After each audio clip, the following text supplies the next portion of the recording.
பாப்பா வணக்கம். வணக்கம். எங்க இருந்து வந்திருக்கீங்க? மதுரையில இருந்து வந்திருக்கோம். மதுரையில இருந்து. உங்களா யாரு? இவங்கலாம் எங்க ஃபேமிலி தான் எல்லாருமே. ஃபேமிலி குடும்பம். எங்க குடும்பம் தான். இங்க என்ன எதுக்கு வந்திருக்கீங்க அப்படிங்கறத சொல்லுங்களேன். இன்னைக்கு மே 18ஆம் தேதி சீமான் அண்ணன் எல்லாரையும் ஒன்று கூட சொல்லியிருக்காரு. அதனால நாங்க எல்லாரும் வந்திருக்கோம். நீங்க வந்திருக்கீங்க பாத்தீங்களா? இந்த இவரு இந்த மையம் இவங்க எல்லாம் இன உணர்வோட வந்திருக்காங்க. ஆனா சில பேர் இல்ல திரை கவர்ச்சியில போயிருக்காங்க. அவங்களுக்கு எல்லாம் என்ன சொல்ல நினைப்பீங்க? திரை கவர்ச்சியில போனவங்களுக்கு என்ன சொல்லணும்னா, திரையில போகாதீங்கன்னு நம்ம சொல்லதான் முடியும். அவங்கதான் அதை சிந்திச்சுக்கணும். தற்சார்பு பொருளாதாரம்னு இப்ப சொல்றோம். அத அவங்க யாரும் ஒத்துக்க மாட்டேங்கிறாங்க. இப்ப மோடியே அதுதான் சொல்றாரு.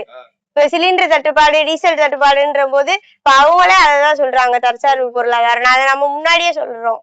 தற்சார்பு பொருளாதாரம்னா எப்படி என்ன சொல்றீங்க? தற்சார்பு பொருளாதாரம் நம்மளே உற்பத்தி பண்ணி நம்மளே அதை இது பண்றதுதான் தற்சார்பு பொருளாதாரம் நம்மளே சொல்றோம். அப்ப அது நம்மளே உற்பத்தி பண்ணி பண்றப்ப வருமானம் ஜாஸ்தி இருக்கும். நம்மளுக்கே வருமானம் ஜாஸ்தியா இருக்கும். மத்தவங்க கையை எதிர்பார்க்க வேணாம்ன்றீங்க. சரி, இது தற்சார்பு பொருளாதாரம் நீங்க பேசுறீங்கல்ல, இதே மாதிரி எல்லா மக்கள்கிட்டயும் போய் சேர்ந்துருக்குன்னு நினைக்கிறீங்களா? சேர்ந்திருக்கிறதுக்கு நாங்க சேரணும்னு நினைக்கிறோம். நிறைய பேர்த்திட்ட போய் சொல்றோம். வரவேற்புலாம் அதிகமா இருக்கு. ஆனா யாரும் இன்னும் அதை புரிஞ்சுக்கிட்டு இப்ப திரை கவர்ச்சியில எல்லாரும் போயிட்டாங்க. யாரும் புரிஞ்சுக்கல. தேர்தல் முடிஞ்ச பிறகு டிவில பாத்துருப்பீங்கல்ல, வாக்கு கேட்டுருப்ப அது மாதிரி பாக்குறப்ப உங்கள்ட்ட யாராவது உங்க ஃப்ரெண்டுங்க கிண்டல் பண்ணிருக்காங்க அவங்க? ஏன்னா நீங்க நாம் தமிழர் கட்சியில இருக்கனால. அதெல்லாம் நிறைய பேர் கிண்டல் பண்ணிருக்காங்க. எப்படி பண்ணிருக்காங்க? நீங்க தான் பேசிக்கிட்டே இருந்தீங்க, தற்சார்பு பொருளாதாரம் அது இதுன்னு பேசுனீங்க. இப்போ ஒரு இடத்துல கூட நீங்க வரல, பேசியேதான் நீங்க அது மாதிரி நிறைய சொல்றாங்க. அவங்களுக்கு நீங்க என்ன சொல்லிருப்பீங்க? நாங்க என்ன சொல்லிருக்கோம், இப்ப சரி இந்த இதுல தோத்து போயிட்டாலும் நாங்க மறுபடியும் அதே இதோட வருவோம், அதே தெம்போட வருவோம் நாங்க அப்படின்னு நாங்க சொல்லிருக்கோம். அதோட சொல்லிருக்கோம். எங்க மாமா ராவணன் இருக்காரு, அவர் தான் எங்கள்கிட்ட சொன்னாரு. அவர் எங்கள்கிட்ட சொன்னதை வச்சு நாங்களும் இப்ப நிறைய பேர்த்திட்ட சொல்லிக்கிட்டு தான் இருக்கோம். அது அவங்களுக்கு புரியாம பண்றாங்க, வேற ஒண்ணுமே இல்ல. அது அவங்களுக்கு புரிஞ்சிருந்துச்சுன்னா அவங்க சரியான வழியில நேரம் வந்திருப்பாங்க. திரை கவர்ச்சி அப்படின்றனால அவங்க அதுக்கு பின்னாடியே போறாங்க. திரை கவர்ச்சி இல்ல மத்ததும் இருக்குன்னு சொன்னா அவங்க புரிஞ்சுக்க மாட்டேங்கிறாங்க.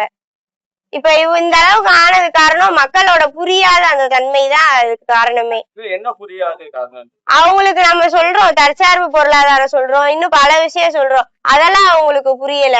பட் அவங்க திரை திரை திரை அது மாதிரி யோசிச்சுட்டு அதுலயே மட்டும்தான் போறாங்க. நன்றி. நாம் தமிழர், நாமே தமிழர். வணக்கம். என் பேரு அருள் கீர்த்தனா, அம்பாசமுத்திரம் சட்டமன்ற தொகுதியில இருந்து வரேன். வாக்கு சதவீதம் ரொம்ப குறைஞ்சிருக்கு. மனசோர்வு அடைஞ்சிருக்கீங்களா? உங்க மனநிலை எப்படி இருக்கு? களப்பணி நல்லாவே பண்ணோம். ஆனா நாங்க எதிர்பார்த்த அளவுக்கு வாக்குகள் வரல. ஆனா அந்த டைம் அந்த ஒரு 2 நாள் மட்டும் ரொம்ப இதா இருந்துச்சு, கஷ்டம் இருந்தது. இருந்தாலும் இப்போ மே 18 இப்பதான் சீமான் மாமாவும் பேச போறாங்க. அதனால எங்களுக்கு கொஞ்சம் ஆறுதலா இருக்கும். ஃப்ரெண்டு எல்லாம் இருப்பாங்க வேற கட்சியில, அவங்க ஏதாவது உங்கள்ட்ட பேசியிருக்காங்களா? எந்த மாதிரி உங்கள்ட்ட அணுகுனாங்க? நான் என் ஓட்ட வீணடிக்கல அப்படியே சொன்னாங்க. அப்பதான் தெரிஞ்சது எவ்வளவு துரோகம் அப்படின்னு. ஆனா ஓட்டு போட்டேன்னு என்ன சொல்லிட்டாங்க. ஆனா கடைசியில தெரிஞ்சது அவ எனக்கு ஓட்டே போடல, ஆனா நான் ஓட்டை வேஸ்ட் பண்ணல அப்படின்னு கடைசியா அந்த கவுண்டிங் முடிஞ்சதுக்கு அப்புறம் சொல்லும் போது ஒரு மாதிரி கஷ்டமா இருந்தது. சுத்தி கூட இருக்கவங்களே ஒரு மாதிரி இருக்கும்போது அப்படி இருந்தது. அதுமே கொஞ்ச நாள்ல அப்படியே மாறிட்டோம். அவங்களோட அணுகுமுறை எல்லாருமே நல்லா இருந்தது. அவங்க எல்லாருமே அவங்க வீட்டுல இருந்து ஒருத்தவங்க பேச போனா எப்படி இருப்பாங்களோ அந்த மாதிரிதான் பாத்துக்கிட்டாங்க. வேற ஒருத்தவங்க மாதிரியோ அதெல்லாம் அப்படிலாம் பாக்கல. எந்த ஊருக்கு போனாலுமே எங்களை நல்லாதான் பார்த்து அனுசரிச்சாங்க. ஆனா ஒரு சில இடத்துல ஒரு சின்ன முன்ன பின்ன விரோதங்கள் வரும்ல, அதெல்லாம் வரதான் செஞ்சது. அதையும் சமாளிச்சு நாங்க களப்பணியை நல்லாதான் பண்ணோம். நிதி அப்படின்னு சொல்லிட்டு நிறைய ஒவ்வொருத்தரும் வேட்பாளர் கையில கொடுத்தாங்க. அதுக்கப்புறம் அவங்கள ஒரு ஃபங்க்ஷன் வீட்டுக்குனால அவங்களை கூப்பிட்டு நல்லா பாத்துக்கிறது விதம் இருந்தது. அவங்க வேற ஊர்ல இருந்து தானே இங்க வந்திருந்தாங்க. நல்லா பாத்துக்கிட்ட விதம் எல்லாமே நல்லாதான் இருக்கு. மனசை வென்றுட்டோம் அப்படிங்கிற ஒரு நினைவு தான். அவங்க காசு கொடுக்காங்களே அப்படின்ட்டு இல்லை. இப்போ வீட்டை விட்டு வெளில போறோம் அப்படின்னாலே, வெளியில போறோம்னா அம்மா அப்பா நம்ம கையில காசு தருவாங்க. அவங்க நம்மளுக்கு ரத்த பந்தங்கிற முறையில காசு கொடுக்காங்க. ஆனா நம்ம வேட்பாளர் யாரு அப்படிங்கிற ஒரு இது இருக்குல்ல, ஆனா அவங்க உண்மையா கட்சிக்காண்டி பணம் கொடுத்தாங்க.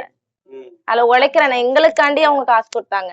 நண்பர்கள்ட்ட பேசுறப்ப அவங்களுடைய மனநிலை எந்த மாதிரி இருந்தது? அவங்க என்ன கிண்டல் பண்ற மாதிரி இருக்குமா, இல்ல சரியா இருக்கிற மாதிரி பேசுவாங்களா? அவங்க கிண்டல் பண்ற மாதிரி இருக்காது. ஆனா என்ன அவங்க ஒரு அவ்வளவுதான் அப்படிங்கிற ஒரு ஸ்டேஜ்ல பேசுவாங்க. நாங்க தான் பெருசு அப்படின்ட்டு சினிமா வேர்ல்டுலயே இருக்காங்க அவங்க. சரி, இப்ப சினிமா வேலையிலே இருக்கான்னு சொல்றீங்கல்ல, இப்ப இவங்க வந்து மாறுறதுக்கு வாய்ப்பு இருக்கா? கண்டிப்பா இருக்கு. எப்படி இப்போ சொல்றீங்க? அதுக்கு ஆட்சி வந்திருக்குல்ல, விஜயோட ஆட்சி இருக்கு. இன்னும் ஒரு 6 மாசத்துல தெரிஞ்சிரும் எப்படின்ட்டு. இப்ப இவங்க அமௌண்ட் காசு இவ்வளவு தரேன் அப்படின்னு சொன்னாங்க, கரண்ட் பணம் இலவசமா தரேன் எல்லாம் சொல்லி இப்ப என்ன நடந்தது? ஒண்ணுமே நடக்கல.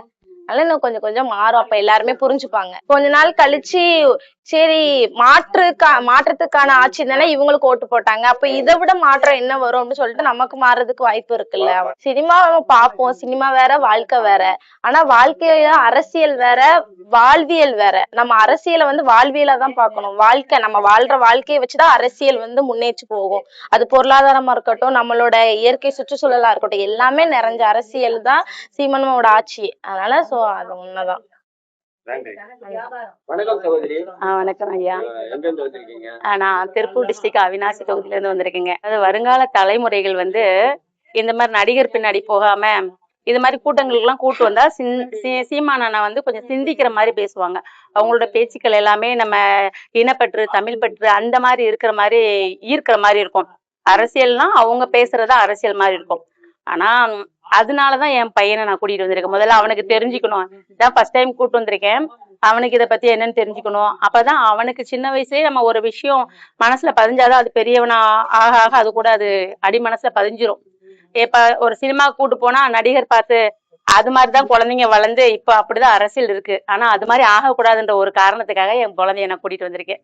அரசியல் இப்படி போயிட்டு இருக்கே, ஒரு நடிகர் பின்னாடி அரசியல் போதேன்னு ரொம்ப வேதனைக்குரிய விஷயம்தான்.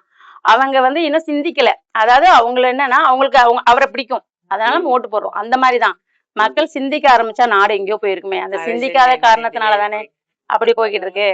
அதுதான் விழிப்புணர்ச்சி வரணுங்க மக்கள் கிட்ட. விழிப்புணர்ச்சி வந்தா மட்டும்தான் அந்த மாதிரி சிந்திப்பாங்க. ஒரு நல்ல அரசியல் தலைவனுக்கு ஓட்டு போட்டு கொண்டு வருவாங்க. நம்ம குழந்தைங்களுக்கு இதே மாதிரி எல்லா அம்மா அப்பாவும் குழந்தைங்க சின்ன வயசுல இருந்து அவங்களுக்கு இந்த மாதிரி கற்றுக் கொடுத்தனா அவங்க அந்த மாதிரி வளருவாங்க. அவங்க சினிமா மோகத்துல விட்டாங்கன்னா அவங்க அந்த மாதிரி தானே வளர்ந்து போவாங்க. அது வந்து பேரண்ட்ஸோட அம்மா அப்பாவோட கடமை. அது நம்ம குழந்தைய நம்ம கரெக்டா வளர்க்குறோமா, எந்த பள்ளியில கொண்டு போறோம் அப்படின்றது ஒரு அம்மா அப்பாவோட கடமை. அவங்க அந்த வேலையை கரெக்டா செஞ்சாங்கன்னா நம்ம குழந்தை ஒரு நல்ல தலைவனை பார்த்து தேர்ந்தெடுக்கும். அந்த மாதிரி இல்லாத காரணத்தினால கூட குழந்தைங்க அப்படி போறாங்கன்னு கூட சொல்லலாம் இல்லையா? 8% 4% வந்திருக்கலாம். மனசு இருக்கும். ஆமா. களப்பணியில எப்படி இருந்தது உங்களுக்கு? வரவேற்பு இருந்துச்சா? மக்கள் மத்தியில வரவேற்பு இருக்குதுங்க. ஆனா சில மக்கள் என்ன நினைக்கிறாங்கன்னா, இப்ப சீமான் அண்ணா வந்து 8% ஓட்டு வாங்கினாலும் இப்ப ஏடிஎம்கே டிஎம்கே 2 தான் போட்டியா போயிட்டு இருக்கிறதுனால இவங்க வந்து டிஎம்கேவை தோக்கடிக்கணும்ன்ற காரணத்துக்காகவே வந்து இந்த விஜய்க்கு போட்டுறாங்க, புதுசா வந்து விஜய்க்கு போட்டுறாங்க. அவங்களுக்கு என்ன நோக்கம்னா டிஎம்கேவை தோக்கடிக்கணும், அந்த ஆட்சி வரக்கூடாது, அந்த மாதிரி நினைச்சே நிறைய பேர் வந்து விஜய்க்கு போட்டாங்க. அதுக்கு என்ன காரணம் அவங்க நினைக்கிறாங்கன்னா, நம்ம வந்து தனியா நின்று நம்ம ஜெயிக்கணும், சிந்தனையா ஜெயிக்கணும் அப்படின்னு நினைக்கிறோம்.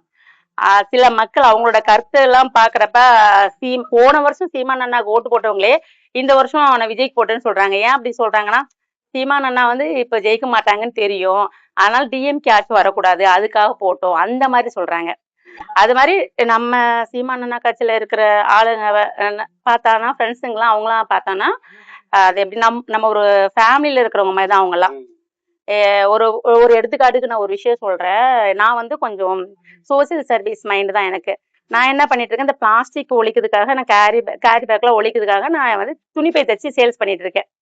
அப்படி இருக்கிறப்ப அதை ஒரு விழிப்புணர்ச்சி அவங்கள்ட்ட நான் கொடுக்குறப்ப அந்த சீமான் அண்ணா கட்சியில இருக்கிறவங்க அதை ஈஸியா ஈர்த்துக்குவாங்க. ஏன்னா அவங்க மண் வளத்தை பத்தி தான் பேசுவாங்க. அப்ப இந்த துணிப்பைன்ற ஒரு விஷயம் வந்து மண் வளத்தை பாதுகாக்கிற ஒரு விஷயம் தானே. அதனால அந்த மக்கள் வந்து கொஞ்சம் அதை ஏத்துக்கிறாங்க. சில பேர் 20 ரூபாய் கொடுத்து இந்த பையன் வாங்கணுமா நினைக்கிறாங்க. நம்ம 20,000 ரூபாய் செலவழிச்சு ஹாஸ்பிட்டல் போறோம், வெளிநாட்டுக்கு போறோம், அங்கெல்லாம் போனாலும் நோய் சரியாக மாட்டேங்குது, அந்த விழிப்புணர்ச்சி இல்லை. ஆனா அந்த மாதிரி விஷயங்கள் வந்து நம்ம நாம் தமிழர் கட்சியில இருக்கிற எல்லாருமே அதை வந்து ஒத்துக்கிறாங்க. அது மாதிரி காசு பெருசு இல்லை அப்படின்னு சொல்லிட்டு அதை வாங்குறதுக்கு தயாரா இருக்காங்க. அந்த மாதிரி மக்கள் வரணும். அப்ப வந்து அவங்க சிந்திக்க தொடங்கினதுனால சீமான் அண்ணாவோட பேச்சை கேட்டு சிந்திக்கிற மக்கள் அந்த மாதிரி நல்ல ஒரு விஷயத்துக்கு அது ஒரு பெருமையா தானே இருக்கு. பிளாஸ்டிக் ஒழிக்கிறது எவ்வளவு பெரிய விஷயம் தெரியுமா? கவர்மெண்டே ஆணை போட்டும் மக்கள் கேட்கல. ஆனா நம்ம ஒரு விஷயம் கொண்டு போறோம் அப்படின்னா அது யாரு ஏத்துக்கிறாங்கன்னா, இந்த மாதிரி நாம் தமிழர் கட்சியில இருக்கிறவங்க ஈஸியா ஏத்துக்கிறாங்க. ஏன்னா அது மண் வளத்தை பாதுகாக்கிற ஒரு விஷயம், அதனால அது ஈஸியா அவங்க ஏத்துக்கிறாங்க. அந்த ஒரு விஷயம் எனக்கு ரொம்ப பிடிச்சிருக்குங்க. அதுதான் சொல்றேன். மக்கள் வந்துட்டு இந்த நடிகர் பின்னாடி போகாம இந்த மாதிரி சிந்திச்சு நம்ம வரலாறு தெரிஞ்சு இந்த மாதிரி சிந்திக்கிற நாம் தமிழர் கட்சிக்கு வந்தாங்கன்னா நம்மளோட வருங்கால தலைமுறை நல்லா இருக்கும். இவங்க நான் நினைக்கிறேன் இந்த விஜய் அண்ணா அவரோட ஆட்சியெல்லாம் வந்து இந்த ஒரு 5 இயர்ஸ் தான். அதுக்கப்புறம் மக்கள் உண்மை இருக்குல்ல, ஒரு நாள் பிரைட்டா வரும்போது அது ஜெயிக்கும்ல, அந்த நம்பிக்கை இருக்குது. ஆனா என்ன, அந்த கொஞ்சம் படம் மோகத்துல மக்கள் அப்படி போயிட்டாங்க. ஆனா சிந்திச்சு வருவாங்க. அதனால வாய்ப்பு இருக்குது. நம்ம வந்து நம்மளோட கொள்கையில இருந்து நம்ம என்னைக்குமே மாறல. நாங்க கூட்டணி வைக்க மாட்டோம், நாங்க தனியா தான் நிப்போம். நம்மளோட கருத்து நம்ம அது மட்டும் தான் நம்ம பண்ணி சொல்லிட்டு இருக்கோம். மத்தவங்கள மாதிரி இல்ல, நம்ம வந்து சம்பாதிக்கிறதுக்காகவோ பணம் சம்பாதிக்கிறதுக்காகவோ இல்ல எம்எல்ஏ பதவி வேணுமோ அப்படின்னு நம்ம பதவி ஆசையில அலையல, பணமுகத்துல அலையல. இதுல இருக்கிற இளைஞர்கள் எல்லாமே பணத்துக்கு ஆசைப்படாதவங்க, பதவிக்கு ஆசைப்படாதவங்க. அப்படிதான் நம்மளோட மக்களோட முன்னேற்றத்துக்கு, நம்ம நாட்டோட தமிழ்நாட்டோட முன்னேற்றத்துக்காக பாடுபடுற இளைஞர்கள் தான் இதுல இருக்காங்க. அப்படிதான் சொல்லணும்.